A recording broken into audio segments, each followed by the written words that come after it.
Good morning, and welcome to the broadcast on the webinar on Understanding the Critical Environment.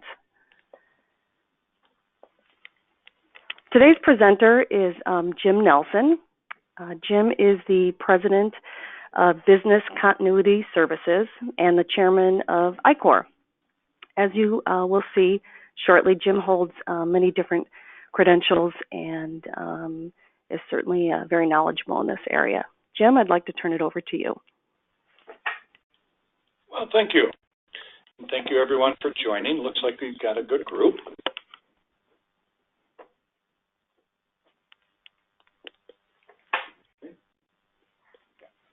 Okay.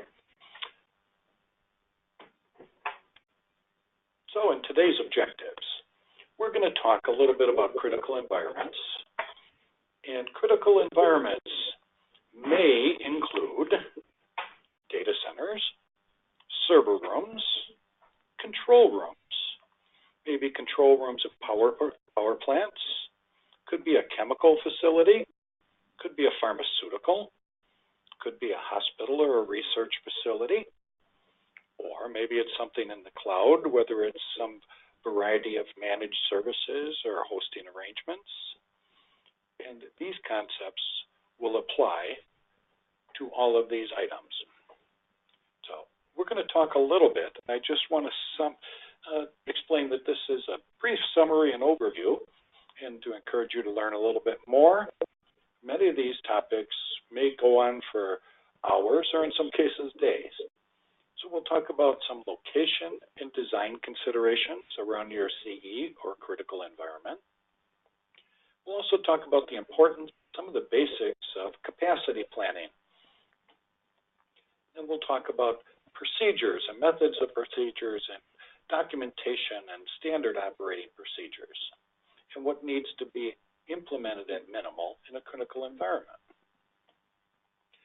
And of course, once you invest in the critical environment, maintenance is absolutely required to sustain the level of commitment by your organization and to reach your uptime requirements. I will make a note at the bottom you see questions. If you can route those questions, we'll see how it goes. During the course, feel free to send those in, and I'll have Margot as a moderator take a look at those. If we do get every questions, depending on our timing here a little bit and the number of them, I'll make a commitment to follow up and answer everyone's question following the webinar. Thank you. So when we're talking about location and design considerations, part of that, where do you place your critical environment, or where did you inherit the critical environment? Where is it presently located? What kind of risks are involved, and what kind of benefits? We do understand in a critical environment you need reliable conditioned electrical power. That may be from your local utility, if you're in a developed nation, but then most critical environments have some kind of backup conditioning, whether it's generators, UPSs, internal systems, etc. And depending where you are in the world, I have had the pleasure to work in many countries around the world, the reliability of electrical power varies by country and region. Of course, we need to connect and communicate with the outside world, so the critical environment is able to not only receive information, but then process it, do their work, and be able to send that along the line to the users, the endpoints in that environment. So taking a look at the internet connectivity or the pipe or cabling that you need in there. So let me just make one comment after this also. Then a critical environment needs to be safe and secure. And whether that includes physical security measures such as security guards and cameras and access control, or whether that's systems that include bollards or biometrics or proximity, location, and cages. So it should become pretty evident to you quickly. Not everybody is a deep-seated expert in all of these areas. So in locations, you may need to recruit or discuss with some of your site selection related folks, such as architects, engineers, or consultants. Similar with electrical power, you probably want to talk with your design electrical engineer or your electrical ICOR maintenance expert, your electrician, or your service provider. The same with the internet connectivity. You'll be talking with your network people internally, but also with public switch network and providers in the marketplace. And the same goes for physical security, whether that's the local law enforcement, whether that's your staff or your contracted staff, but then also recognizing the community in which you work, what kind of arrangements can be put in place unique to that location. And you notice at the bottom, you can look for, David Hakala did a very nice job on some data center considerations. Of course, financial stability. Is there adequate resources and funding to make sure that this critical environment, and again, whether it's a data center, server room, as I mentioned at the opening, meets the original design but retains that capability over time and as the environment changes. So subtly, that's a challenge most of us face. It is a, quote, critical environment. So you may need to talk with your management to understand what an ongoing funding resource is and maybe get off the cycle of that annual budget crunch where capital projects or improvements are maybe deferred. You also need to be looking at cost-saving technologies. How do you update your systems over time to make them efficient? We're hearing a lot about being green, sustainable, and efficient as possible, saving money, and being cognizant of carbon footprints and environmental impacts.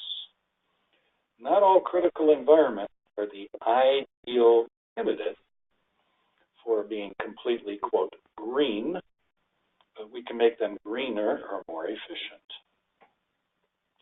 Of course, when we have all of this equipment in operating, it generates a heat load. So we need to have cooling capacity in place that is appropriate to the location and design.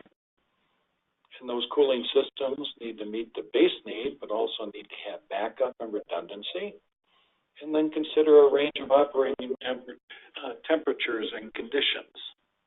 You're going to have a different set of challenges if you're located near the equator than if you're located north or south of the equator in temperate zones, or if you have extreme temperature fluctuations. And throughout this issue, there's service level agreements. No matter if it's internal and you're completely managing your own critical environment, or if there's a hybrid relationship where you have contractors and vendors and suppliers helping you to some degree, or whether you move to the several varieties of the cloud that are out there, whether that's managed services or hosting or co-locations. So we'll do a quick poll here, Margot.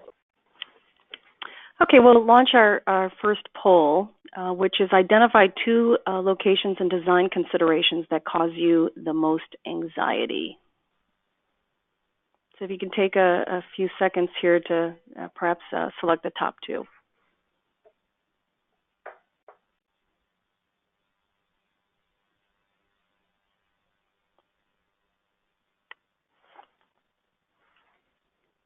Results are coming in. We'll leave it open for a few more seconds here.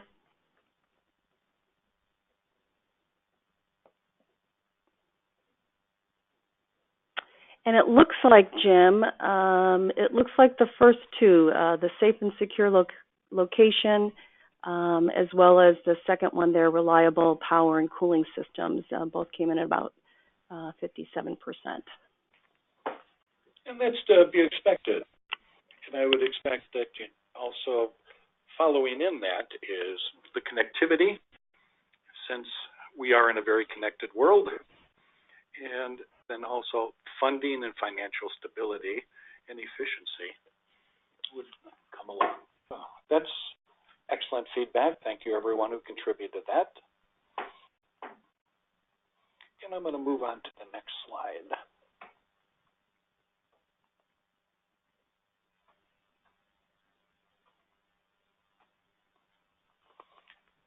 Okay, if you're going to meet these commitments, and really it's all about high availability in critical environments, and not only downtime, but planned downtime and unplanned downtime. You can get some help. So I'm going to talk a little bit about codes and standards. And I'm going to use the standards loosely because I found in my career that many organizations have their own way of doing things at your company or your firm or your organization. Many times you'll call those your corporate standards. What I'm talking about are the actual standards that are available that are developed by SDOs, or Standard Developing Organizations, and we'll see several of them coming up.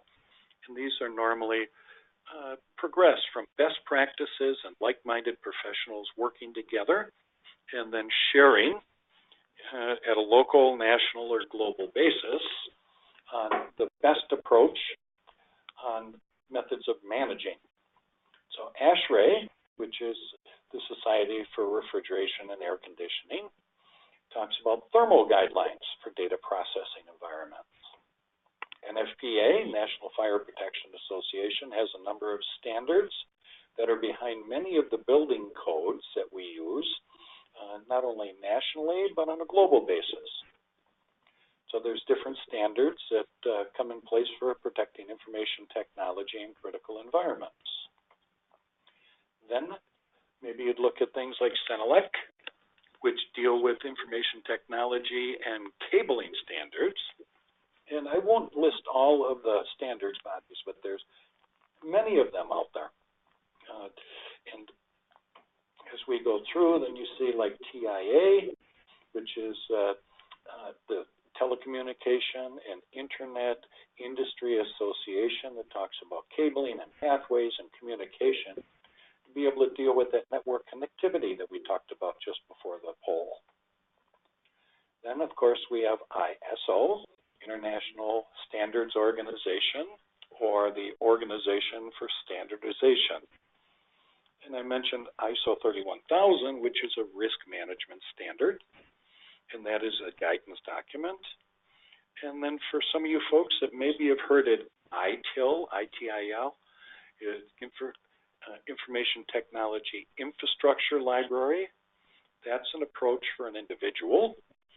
If you're looking at certification or alignment to at an organization level, you probably look at ISO 20000, which is IT service management. Then also, since we're talking about safety, there's standards in the international electrical and electronics industry that talked about safety, for example, in grounding and the proper way to work to give you a safe environment. And again, these are representative best practices that then evolve over time. I will make a comment. A standard or a code is a minimum requirement. We are talking about critical environments, so many prudent and insightful organizations choose to use one or more standards or many, and then exceed those standards based upon their critical environment, maybe add additional protection and controls. So back to Margot for another quick poll. Yep, this is our second poll here. Which of the following codes or standards does your organization follow? You can choose all that apply.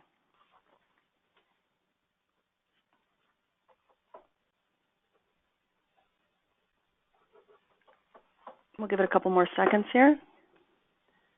There seems to be an overwhelming majority, though, coming in for IEEE and ISO. We'll share that so you can see that, Jim. Thank you. Kind of looks, did you close it up? Yes, it's closed, yeah. Okay, So we got about half the people voting in. This is all good. A piece of advice and something, I'm sure you're considering this, going back to the location issue that we talked about and the nature of your organization and the services they provide or the sectors they're in.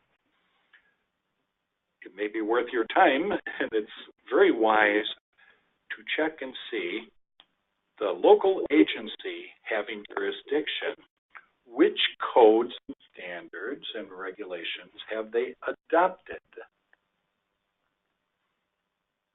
Many times a local community doesn't have the time, money, resources to be able to write their own building code, for example.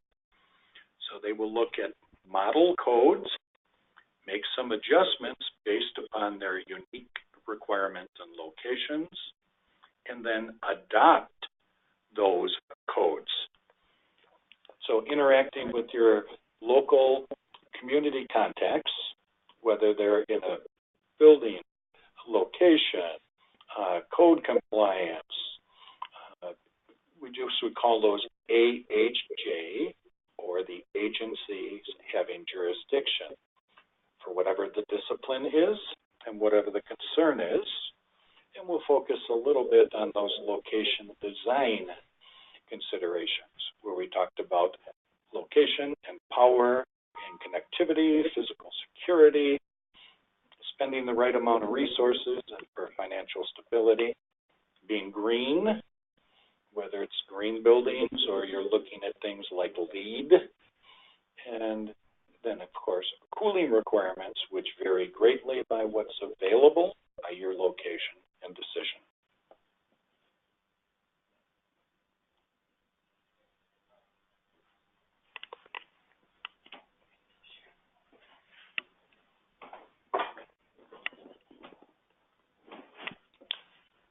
Okay, so just a little tip for you to consider as you're going through. Now we're going to talk a little bit about capacity planning. This is essential because this is an informal code poll. It's not on there, but consider, how old is your critical environment? Has it been in place? Is it brand new? You just designed it, brought it online, and commissioned it in the last few months or a year? Or is your critical environment, your data center, your server room, been around for a few years, 5 years? Has it been around for 10 years or longer? Or do you have the challenge where you inherited this facility from someone else who did the design, and maybe it's 10, 15, 20 years old, and it's been repurposed, and maybe it's been refitted, and then you have a constant adjustment to try and meet with the business needs of the technology happening in that critical environment. So that drives to capacity planning. It's easy to do if you're brand new. If you're in the middle or near the end of that life cycle sequence, there may be additional considerations. But capacity planning is absolutely essential to be able to look down the road, predict, and look what's coming at you in the future. Most organizations either intentionally or passively default to one of these three strategies. They use like a lead approach, by that a leadership approach, where they are always adding capacity, and then they grow into that capacity based upon any increase in demand or services. And that's kind of can be viewed as an aggressive capacity planning strategy. The second, as seen on your screen, is called a lagging capacity strategy. That's when you add capacity after you've run out. You've reached the end of your availability, either in space, cooling, electrical, power, conditioning, and it may have been a planned or unplanned process that brought you to that. So that's a little bit more reactive than being predictive in the first. Then there's kind of a hybrid strategy, which is a blend. and often reviewed and referred to as a matching strategy. So you may decide to add capacity in small amounts in small areas to meet the changing demands. For example, you may upgrade a UPS module. For example, you may upgrade something in your cooling system to add capacity. The same in your security systems and all of those main considerations we talked about as an opening. So adding capacity incrementally, and in my experience, that's really tied back to the financial and budgetary commitments of what you're able to get approved through the budget process and justifications and those battles that we all have to fight to get additional resources, and what's approved for not only operational concerns, but what may get approved in capital budgets or deferred to the next budget cycle or deferred repeatedly, which then ends up you being at risk to additional downtime as an organization. Okay. So some areas to look at. Again, power, I'd mentioned. Perhaps the local utility or feed or government agency bringing it into you can provide some additional capacity or different routing from a substation. If you have generators, you may need to upgrade those generators or replace them or move to newer technology. The routing and feeds that come into your building, how it's managed, that's the electrical switchgear, or whether your UPS or uninterruptible power supply systems, and maybe it's breaker space and adding transformers throughout the system. As you can see, we talk about cooling a little bit. Do you have zones or areas in your critical environment, whether it's a server room or a data center, and the examples I used in opening? So cooling requirements will change based upon the functionality of those rooms. And here's some example. If you have an electrical switchgear room, there may be different cooling requirements than in a network room. And if it's office space compared to processing space or a command center or battery room, each have unique requirements and growth and capacity planning. Then you also have the space, the real estate side of this, whether it's white space, rack space, or floor space. So that also includes supporting areas around the organizations, whether it's equipment space outside of the critical environment itself, the supporting infrastructure, whether it's something in the perimeter, maybe it's housed in outbuildings or yards or outdoor spaces. You also need to look at capacity planning for people in offices and growth, and then working clearances as you bring in new technologies or new equipment. And how do you receive in your walkways? And of course, controls. Can you add additional control features to the equipment you have installed? Or can you add additional systems or automation that can help you to get a better view and management and visibility into your operation? And is there a capability to do that remotely, or do you have to have on-site representation? And what is your reporting capability, all towards response, keeping your critical environment available as expected? Then we have security, fire, and life safety. Similar to that, what are the system control points? What can you prevent? What can you put in as expected protection measures? Can you add additional capacity? And what is the upgradability, time, cost? Are there impacts to this and outages or planned outages where you need some kind of shutdown to a zone or the entire environment to accomplish that? And again, I'd mentioned reporting prior to, during, and after an event. That helps you to see a pattern or a trend in your capacity planning. It also helps you respond to a real-time, actual evolving event. And then post, be interaction, review our different findings and reporting to see if there was a problem or how you could have operated more efficiently to deliver your critical environment. Of course, capacity planning, those are some of the major areas, but as we see them, it's about compute, it's about rack space, it's about backup power, runtime, how much bandwidth do you have, how big is your pipe, what are you able to connect. We're constantly dealing with storage and backup, and ICOR has other courses and offerings on that also, and other business-specific considerations. So let's do another quick poll, if possible. Our next poll is identify one area of capacity planning that you believe is the most important area for your organization to show improvement. You can select one from the list.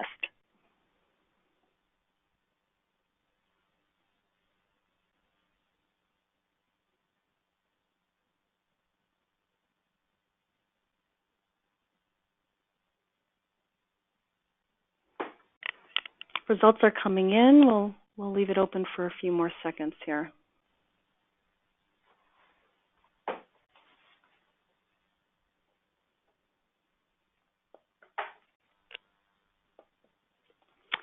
And it looks like, Jim, power is overwhelmingly at 38, almost 40% on people's minds.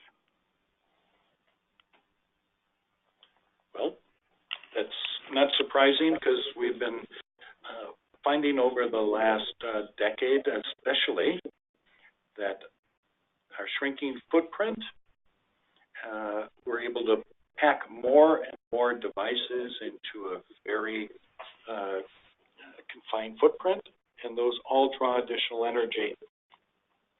So I think many of you have been familiar with or following research that's been done that are saying critical environments, data center, and our automation and technology is rapidly exceeding our ability to generate power. And that's kind of a power hog. But we need to, again, work with all of these, plus many others, in balance and in harmony to understand the physical security, in balance with the electrical and with the cooling and with the business imperatives and what you can afford. So that's all well said and done. However, let's talk about having procedures in place. I like the old saying, if it isn't documented, it never occurred. It's the difference in culture between being a verbal community or being an advanced documented community. So I need common procedures, or I'm saying we need as an organization, as practitioners. How do you operate your equipment? What do you do in an emergency, a not normal situation? And how do you safely make sure that a critical environment is operated? So let's dig into that a little bit. As I said, if it's not written, that really didn't occur. In a critical environment, documentation can be a challenge. Not only is it a challenge for the interest and aptitude of some of the technicians and personnel, perhaps they're more comfortable and familiar working with some technology and components, and documentation is not really fun and exciting. It isn't, quote, sexy. Documentation is absolutely necessary, though, and it's often deferred and constrained, so that puts you at risk. That's why it's good to have a process and a procedure to understand and tell your story about the critical environment and management and leadership at your organization. So there's got to be a formalized process. Write down a procedure forces then the owners or technicians or the writers of that to look at it closely. Having a peer review, once you draft something together, peer review is those other folks or other disciplines or other interested parties or experts, whether they're employed by you or whether they're hired for service in your supply chain, they need to be able to review your documents and correct, understand, adjust, and edit. give you some process review and improvement. Then once you've drafted up, you've looked at it to the best of your ability, then you need a way to bring this to life and implementation. So really a structure and a framework to help you perform the activities that occur in the proper sequence. That allows your staff and workers and personnel to be able to effectively manage their time, and also to recognize when there's a situation or an event where you deviate from normal expectations, and you need to keep a critical record of who did what and when, not so much so you can have some kind of a trial and jury afterwards, but that you can process better ways of doing things and enhancements in due process improvement. Without training, people can't really be expected to be held compliant to your documentation. So having written procedures really helps simplify the training process, and let's look through our manual and let's follow through as people come on board or are giving new assignments, rather than the verbal of, well, that's just how we do things around here. Having it documented makes a huge difference, and having it improved, that's a way to constantly evaluate your environment and how effective it's being managed. And it's all about continuous improvement. Your environment's changing, you're doing capacity planning, your business is changing, external and internal impacts are changing. So you need to continually look to this process improvement on a regular basis and have a system on it. Record keeping is absolutely essential. So let's talk about a couple of different ways of doing these procedures. The gray one in the method, a gray one in the middle I'm going to touch on first.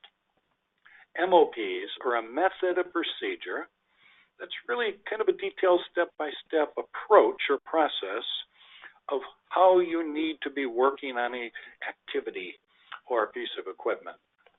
And it really does require some expertise and familiarity with the equipment to help you do that. Let's go up to the top one. SOPs, Standard Operating Procedures. And those are written detailed instructions to have a consistent desired performance of your process or your system. And then when you get outside of expectation or normal or standard operating, you need to have some EOPs or Emergency Operating Procedure. So that's a procedure when there's an abnormal situation, an outage, a disruption, a failure mode, and that covers how to get to a safe and normal and stabilized position and restore the redundancy and isolate the problem in your critical environment. Part of that procedures is how do you do maintenance? There's some general issue, and the marketplace gets a little confused when you talk about maintenance. There's been a whole lot of issues that developed. Preventative maintenance versus predictive maintenance. And these are often used interchangeably. Most definitions say preventive maintenance is something that's really performed regularly to get your designed operational activity, whether that's changing filters because the manufacturer says to do it every 3 to 6 months, or oil and lubrication and inspection of particular devices. Whereas predictive maintenance is really a way to look at that preventive maintenance and develop some techniques that help you predict or anticipate when to perform that maintenance, either earlier or later or more aggressively. And predictive maintenance, when you listen to the experts out there, really it's about some cost savings and efficient use of resources. So understanding the difference between preventive and predictive maintenance, what I would recommend, if you're not an expert on that, talk to some of your staff people and see how they're using those terms. And if they just say we do PMs for the first two letters, how are you doing that? What does that mean? And kind of try and get an understanding. Go out and do your internet searches and maybe look at some of the standards to see which category you're falling in. And that will tell you quite a bit about the culture and risk with your organization. On the far right is corrective maintenance. As you can see, the little character there with his toolkit. Corrective maintenance is normally, it's to fix a fault or a problem that's either known or discovered. And this problem is all about downtime, avoiding downtime, and seeking high availability, whether it's planned or unplanned downtime. Another known is deferred maintenance procedure that we've talked about. Any known issue that is not corrected. Deferred maintenance generally is not a positive thing in a critical environment. Deferred maintenance means you didn't get the budget, you didn't get the approval, you didn't have the expertise, or maybe there's a downturn where revenue or income is down and it's like, let's defer. And I'm sure everybody on this call has been through a period where things are deferred, whether it's training, travel, or maintenance. So deferred maintenance is any known issue that's not corrected. So that needs to be examined closely for what is the risk and potential impact if that issue is not addressed. Part of that consideration in your critical environment, what kind of redundancy do you have? Do you have backup systems? Is the deferred maintenance in an obsolete system, or is a deferred maintenance maybe in something that's a backup or not a primary? So understanding what that is. Sometimes deferred maintenance may be in a high availability environment until you can postpone it enough time to get a scheduled window to correct it. Acceptable downtime. When you talk into planned maintenance or a plant shutdown or a period where there's less impact to the business. And there's several different things on the chart on the left. Deferred maintenance, a lot of commercial buildings. In the U.S., the median age is more than 3 decades. That means they're aging pretty quickly. Do you want to be driving a 32-year-old car? Deferring cost means by deferring, it might be the cost once deferred might go up significantly with the impacts. And then again, we're going back to maintenance budget. What are you allowed out of your normal operating or capital budget to be able to address these issues on maintenance? Then there's reliability-centered maintenance procedures. Part of that, it's a process where you look at what are your assets and your pieces of equipment and your personnel, all your resources, to make sure that they're able to meet their expected performance levels in the operating contexts. So the tire, the wheel on the right, I kind of like to use the tire analogy, and it goes condition-based maintenance, and doing the right maintenance, and then properly doing your maintenance. So it's reliability centered, and this has been more and more prevalent in the marketplace over the last several years. And it builds upon that, as you see inside, kind of on the hub of the wheel, is on that preventive, easy for you to say, Jim, preventive or predictive maintenance, or PMs, or corrective actions, or alternative maintenance. So value-driven maintenance procedures really get into, is it a safe environment? What are the consequences? Especially if you're a risky environment. If you're in energy, in pharmaceutical, if you're in medical or healthcare or research, if you don't do the maintenance that's required if something goes wrong? Are there damages? Are there OSHA violations? Are there contaminations and fine? Okay. So really all of this needs to be assessed and driven by your program on a value maintenance driven. Are you doing the right thing for safety, health, and environmental and OSHA's or OSHA type violations or concerns or process? And the idea there is to do the right thing and not be written up by the regulators or for having any kind of breaches or problems. Doing a cost control, managing your maintenance budget as effectively as possible, and trying to get the most efficient and getting the right skill sets and the right equipment selected over time. And resource allocation, trying to run faster, jump higher, or a more efficient or smarter management of the resources available. Because we do recognize resources for maintenance will be constrained. And then looking at the technical availability of not only staff, but equipment. So it's a balancing act. Okay. And it sounds like an awful lot of work, which it really is. So there's different software approaches and technology out there, which is many times it's called CMMS, which is really talking about a computer-based system or process for tracking what should be done when. So whether that's a work order, scheduling specific tasks, activities, and fixes, watching the asset history and what's been done, any kind of external work request, inventory management, and keeping things up to date and current and audited and certified.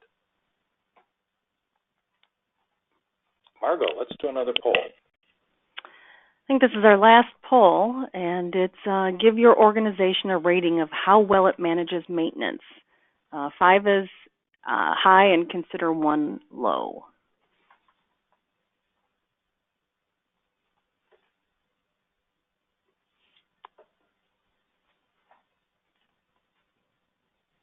Results are coming in here. We'll give it a few more seconds.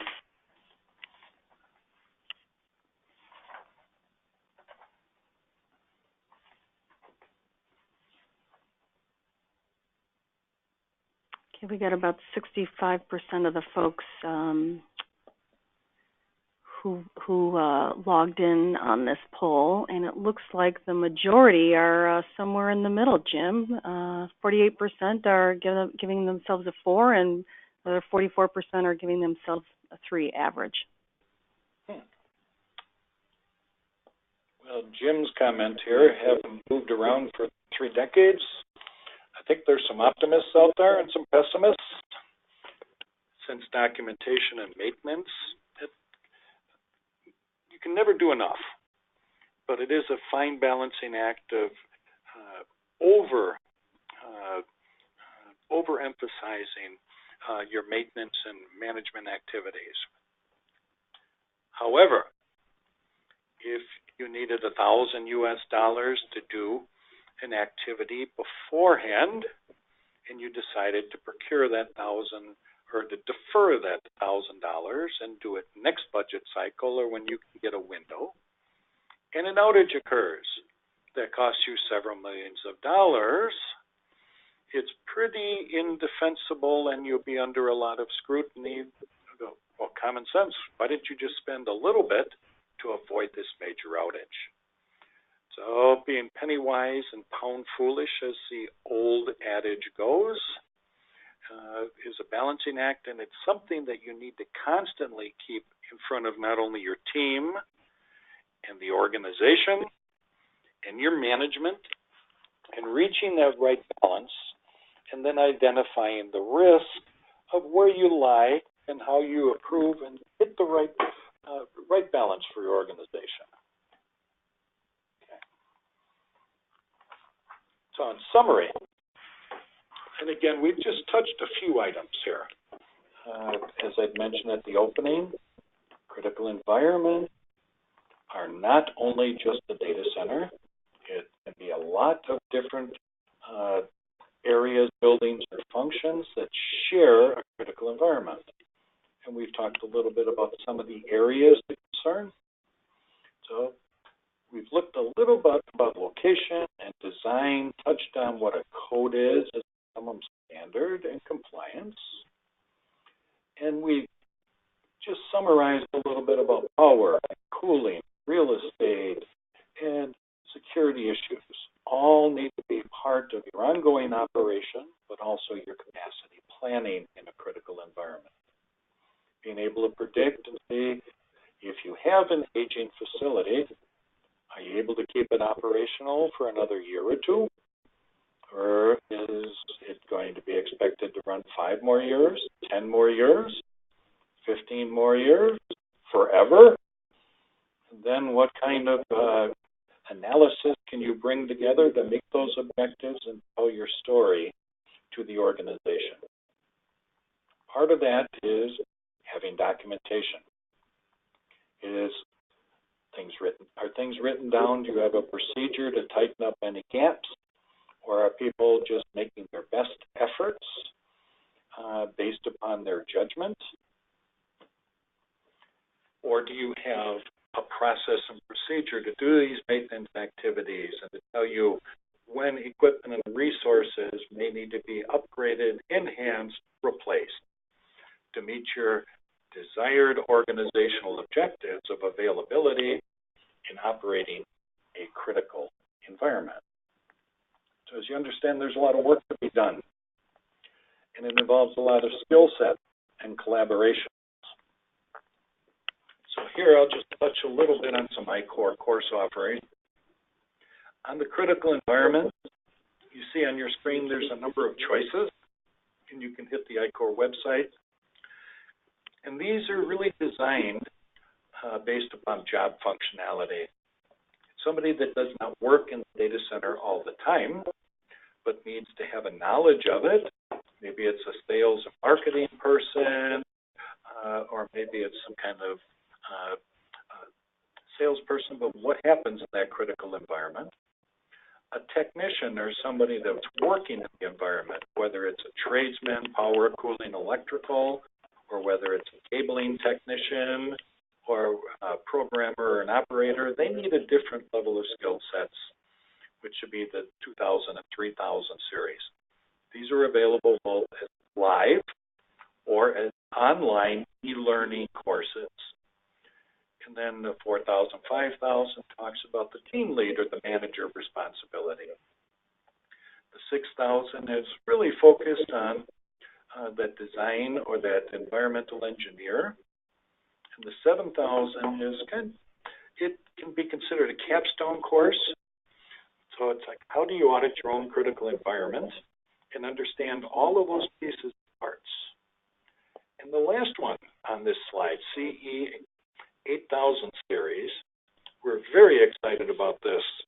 This is a data center energy practitioner course that's tied in collaboration with the U.S. Department of Energy that talks about ways to do capacity planning and capability, some of the topics we've talked about to be greener, environmentally sustainable, and recognize where you lie on that spectrum as an organization and where process improvement can occur, or if you're a professional consultant, auditor, engineer, to be able to use some of those tools and techniques and approaches to help your clients and customers. Over to you, Margo. Great. Thank you very much, Jim. I want to thank everybody for their time this afternoon in attending our webinar on understanding the critical environment. Going forward, starting in next month, you'll see our series of webinars pretty much every month throughout the remainder of the year. We hope you take the time to join us for additional educational topics. And again, thanks for your time.